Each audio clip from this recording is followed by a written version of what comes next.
नमस्कार, आप देख रहे हैं न्यूज 18 का डिजिटल प्लेटफॉर्म। मैं हूं आपके साथ सृष्टि शेखर। केंद्र सरकार के कर्मचारियों और पेंशनर्स के लिए इस समय दो बड़ी खबरें चर्चा का विषय बनी हुई है। पहली खबर 8वें वेतन आयोग से जुड़ी है, जिसकी गतिविधियां अब तेज पकड़ती दिखाई दे रही है।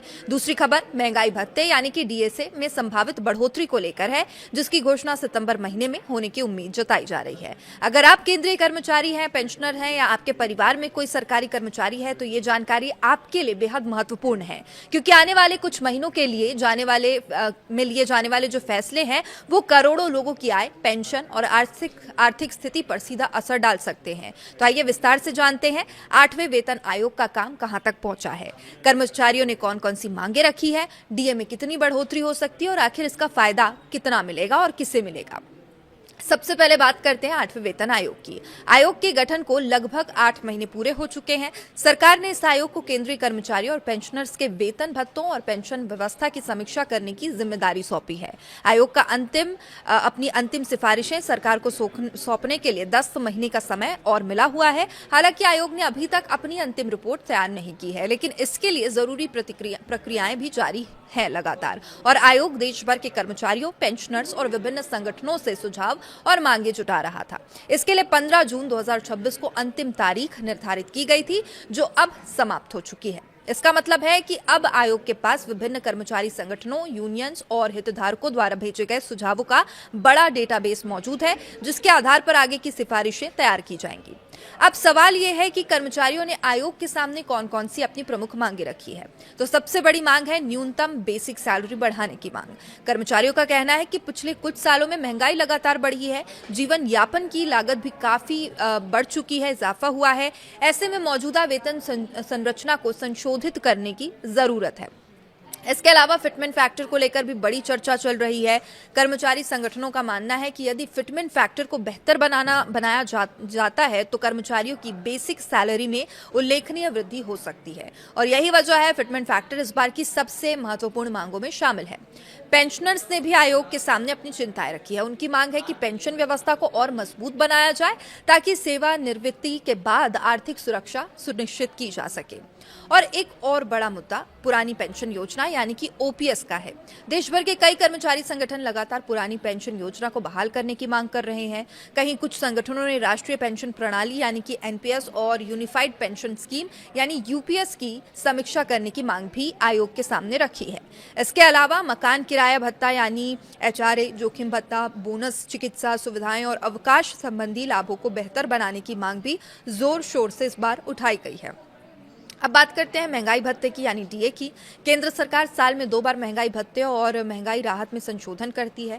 पहली बढ़ोतरी जनवरी से लागू होती है, जबकि दूसरी जुलाई से लागू मानी जाती है। अब जनवरी 2026 में सरकार ने महंगाई भत्ते में 2% की बढ़ोतरी की थी। इसके बाद कर्मचारियों का डीए बढ़कर 60% पहुंच गया था। अब ये बढ़ोतरी लाखों कर्मचारियों और पेंशनर्स के लिए राहत लेकर आई थी। अब कर्मचारियों को जुलाई 2026 से लागू होने वाली अगली बढ़ोतरी का इंतजार है। हालांकि जुलाई से लागू होने वाली डीए का औपचारिक ऐलान आमतौर पर सितंबर या अक्टूबर में किया जाता है।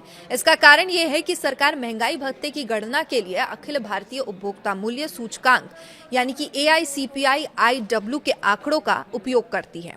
डीए तय करने के से पहले सरकार को कुछ महीनों में महंगाई आंकड़ों का विश्लेषण करना पड़ता है। अप्रैल 2026 तक के आंकड़े सामने आ चुके हैं और अब मई और जून के आंकड़ों का इंतजार किया जा रहा है। इन आंकड़ों के आने के बाद सरकार अंतिम गणना करेगी और उसी के आधार पर डीए बढ़ोतरी की घोषणा की जाएगी। अब विशेषज्ञों का मानना है कि यदि महंगाई का स्तर मौजूदा रुझान के अनुरूप रहता है तो कर्मचारियों को एक और बढ़ोतरी का लाभ मिल सकता है। हालांकि अंतिम फैसला सरकार द्वारा आधिकारिक घोषणा के बाद ही स्पष्ट होगा। कर्मचारियों के लिए अच्छी बात यह है कि जब भी डीए बढ़ोतरी की घोषणा होगी, उसका लाभ जुलाई 2026 से प्रभावी माना जाएगा। यानी कर्मचारियों को बढ़े हुए डीए के साथ साथ एरियर का लाभ भी मिल सकता है। अब बात करते हैं आयोग की मौजूदा गतिविधियों की। 8वां वेतन आयोग केवल दस्तावेजों और रिपोर्ट के आधार पर निर्णय नहीं लेना चाहता। आयोग जमीनी स्तर पर कर्मचारियों की स्थिति को समझने के लिए देश के विभिन्न हिस्सों का दौरा कर रहा है। आयोग की टीम पहले ही दिल्ली, लद्दाख, जम्मू कश्मीर, तेलंगाना, महाराष्ट्र और उत्तराखंड जैसे राज्यों और केंद्र शासित प्रदेशों का दौरा कर चुकी है। इन दौरों के दौरान आयोग ने कर्मचारियों, अधिकारियों और कर्मचारी संगठनों के प्रतिनिधियों से मुलाकात की थी, उनकी समस्याओं को सुना था, अपेक्षाओं को समझा था। अब आयोग का अगला दौरा उत्तर प्रदेश की राजधानी लखनऊ में 22 और 23 जून को प्रस्तावित है। इसके बाद 6 और 7 जुलाई को ओडिशा की राजधानी भुवनेश्वर और इसके बाद 9 और 10 जुलाई को पश्चिम बंगाल की राजधानी कोलकाता में बैठकों का आयोजन किया जाएगा।